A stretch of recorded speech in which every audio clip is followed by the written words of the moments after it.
ये कब से शौक था और इसको पूरा कितनी देर बाद किया? मुझे बचपन से शौक था। हमें बस एक दफ़ा गए हैं, अच्छा लगा। हमें वीकेंड पे टाइम मिलता था, फ्राइडे नाइट को निकल जाते थे और सैटरडे संडे वो 3 दिन का एक ट्रिप करके आ जाते थे। सबसे पहले कहाँ पे गए थे? हमारा नांगा पर्वत बेस कैंप का ट्रैक था और वो हनीमून ट्रिप था हमारा। किन किन मुश्किलात का सफ़र में सामना भी करना पड़ा? तो एडवेंचर में तो कुछ भी हो सकता है। मुश्किलात हर तरह की आती हैं। ऑक्सीजन ख़त्म हो जाना डेथ जोन पे, स्नो ब्लाइंडनेस हो जाना। मैं हर रोज़ उठती थी और हर रोज़ मैं कहती थी कि आज क्या डिफरेंट कॉम्बिनेशन बनाऊँ, आज क्या डिफरेंट लुक करूँ। तो मैं डिफरेंट शर्ट्स, डिफरेंट कलर्स रखी होती थी। अब फ्रेश फील करते हैं when you dress up there. अस्सलाम वालेकुम नाज़रीन, मैं हूँ आपका मेज़बान एहसन ज़फ़र और आप देख रहे हैं पब्लिक न्यूज़। नाज़रीन, मेरे साथ मौजूद हैं अनम उज़ैर, जिन्होंने दुनिया की बुलंद तरीन चोटी 12वीं चोटी को सर किया। इनसे बात करेंगे और जानेंगे इनको ये ख्याल कैसे आया और क्या किन किन मुश्किलात का सामना करना पड़ा इन्हें। अस्सलाम वालेकुम। वालेकुम अस्सलाम। कैसी हैं आप अनम? ठीक है। बिल्कुल ठीक। अच्छा अनम, मुझे बताइएगा कि कैसे ख्याल आया कि शौक़ था कि मतलब लड़कियां तो बड़ी नाजुक होती हैं, तो लड़कियों को बड़ा नाजुक समझा जाता है, आपने छोटी सर कर ली। आपने खुद ही जवाब दे दिया, नाजुक समझा जाता है। वो नाजुक होती नहीं है, बस उनको समझा जाता है। लेकिन देखा जाए तो मतलब लड़कियों को कहा जाता है कि घरों के कामों में मतलब ज़्यादातर देखा जाता है वुमेन्स को। आपने छोटी सर की तो कैसे हिम्मत आई? डर नहीं लगा आपको? आपको क्यों लग रहा है कि मैं घर के काम नहीं करती? घर के काम मैं भी करती हूँ, साथ-साथ घर के कामों के साथ इस चीज़ को मैनेज किया है। सो ये चीज़ है बस। सो आई वुड लाइक टू से कि आप घर के काम मैनेज करने के साथ, बच्चों को मैनेज करने के साथ, ये सब कुछ अपना शौक भी साथ रख सकते हैं, कर सकते हैं। फिर डर नहीं लगता। जब आपको शौक होता है तो फिर नहीं डर लगता। ठीक है। ये कब से शौक था और इसको पूरा कितनी देर बाद किया? मैं अगर ये कहूँ कि मुझे बचपन से शौक था कि मैं समिट करने जाऊँगी, मैं इस तरह कुछ रनिंग में मेडल्स जीतूँगी, मैं डिफरेंट चीज़ें करूँगी, तो ऐसा बिल्कुल भी नहीं था।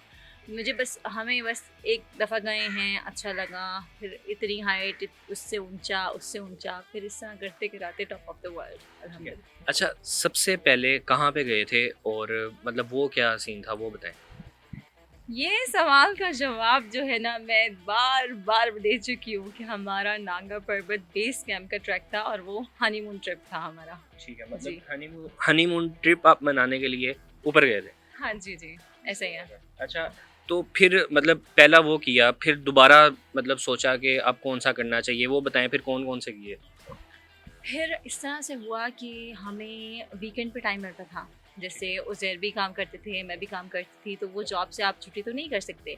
फिर हम इस तरह से करते थे कि फ्राइडे नाइट को निकल जाते थे और सैटरडे संडे वो 3 दिन का एक ट्रिप करके आ जाते थे।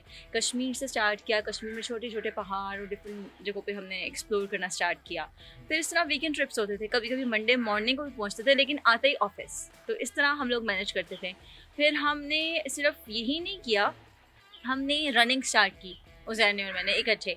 अब हमने रनिंग इस तरह से स्टार्ट की कि उन दिनों में लाइट बहुत जाती थी, लोड शेडिंग होती थी और रात को 11 बजे ये लाइट जाती थी।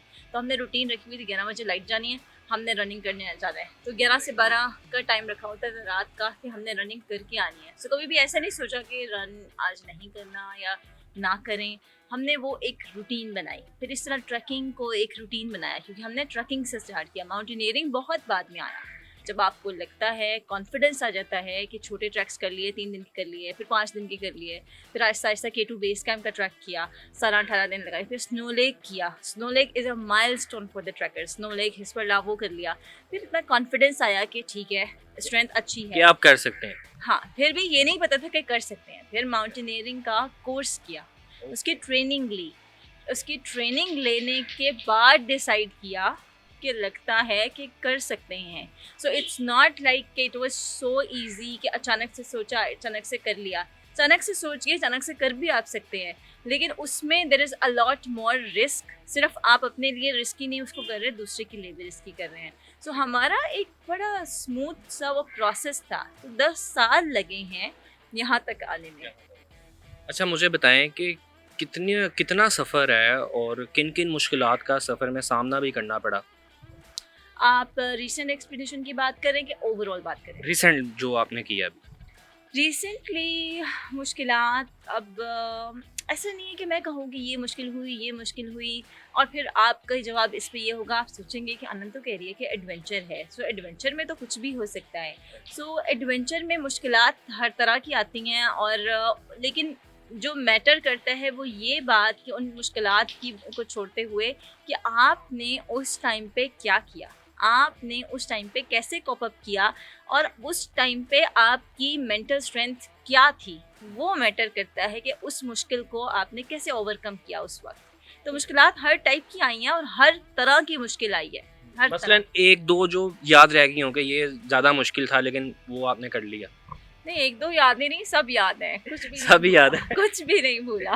सही। सब याद है। ऑक्सीजन ख़त्म हो जाना डेथ जोन पे, स्नो ब्लाइंडनेस हो जाना, आहिस्ता आहिस्ता करते करते नज़र आना, बिल्कुल जो था ना वो सिर्फ हेडलैम्प की रोशनी जहाँ पड़ती थी बस वही नज़र आ रहा था, ओवरऑल ब्लैकआउट हो गया था बिल्कुल, वो चीज़ का हो जाना। फिर किस तरह से नेक्स्ट डे अकेले सोलो, वहाँ से भी कैंप 3 से भी 7100 से भी वहाँ से भी अकेले नीचे आना, और ये डिफरेंट टाइप की चीज़ें हो जाना, फिर वेदर विंडो ना मिलना, फिर उसको कैसे कोप अप करना, कि वो भी एक स्ट्रेंथ की बात है, उसमें भी आपकी मेंटल स्ट्रेंथ है कि आप कह रहे हैं कि एक विंडो नहीं मिला तो नेक्स्ट जो मिल रहा है उसमें आप दोबारा ट्राई करें। तो ये हर तरह की मुश्किल आई है, हर तरह की मुश्किल। अच्छा, मुझे ये बताइएगा नम कि एक दिन में कितना सफ़र तय करते थे आप? एक दिन में अच्छा, जो ट्रैकिंग की अगर आप बात करें, जैसे ट्रैक करके किसी बेस कैंप पे गए, उस पहाड़ की समझे कि जो ग्राउंड लेवल है ना वो है बेस कैंप। बेस कैंप उसके आगे आप माउंटेनियरिंग मतलब क्लाइंबिंग स्टार्ट करते हैं, पहले ट्रैक करके पूरा वहाँ तक गए।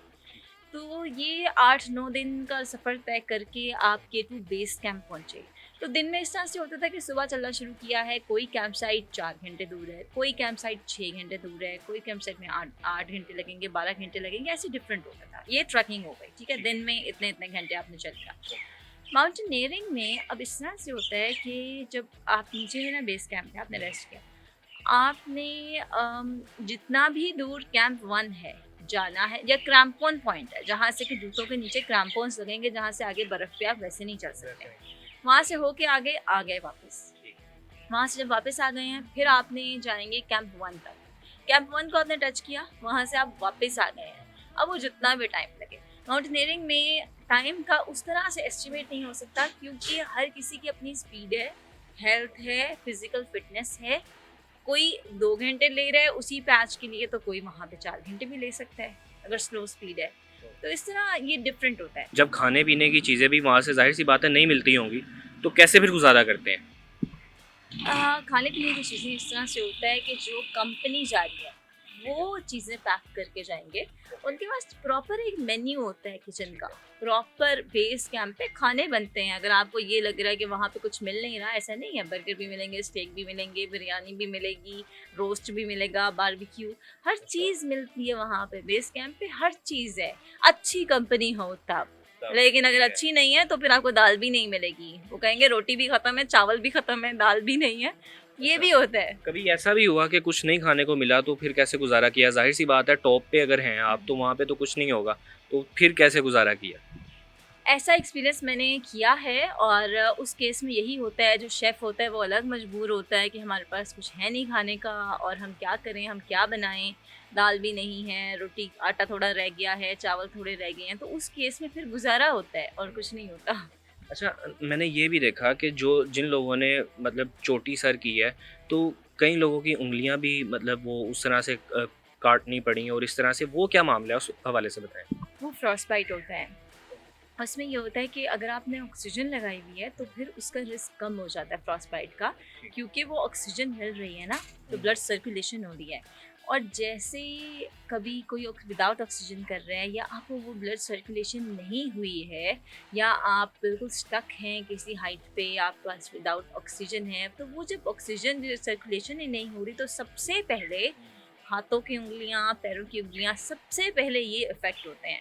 और ये इनके डेड, ये स्लोली स्लोली खुद ही डेड हो रहे होते हैं और हमें पता भी नहीं चल रहा होता उस टाइम पे। अच्छा, मैं अनम आपका पेज भी देख रहा था तो मैंने देखा कि आपने मतलब डिफरेंट क्लोथ्स पहने हुए हैं, हर पिक्चर में डिफरेंट क्लोथ्स हैं। ये क्या मामला है? मतलब उधर तो किसी को अपनी होश नहीं होती और आप लग भी हर पिक्चर में मेकअप किया हुआ है, किसी में फ्रेश लग रही, मतलब ये कैसे कर लेती थी सारा? ये मेरी शुरू की आदत है, और ये मैंने फर्स्ट ऑफ ऑल मैंने वहाँ से स्टार्ट किया था जब मैंने जो हमारा हनीमून ट्रिप था नागा पर्वत बेस कैंप का, तो वहाँ पे उज़ैर, जब हमारी अब नई नई शादी हुई हुई थी, तो मैं उज़ैर को कहती थी कि उज़ैर शीशा ठीक से पकड़े, शीशा ठीक से पकड़े। उज़ैर को मैंने शीशा पकड़ने की ड्यूटी दी हुई थी। फिर मैं आहिस्ता आहिस्ता प्रो हो गई, मैं खुद ही शीशा पकड़ के मेकअप कर लेती थी। इवन लास्ट ईयर मनासलू पे भी मैंने मेकअप अपना रखा हुआ था, समिट पुश है तो मेकअप करके निकलना है।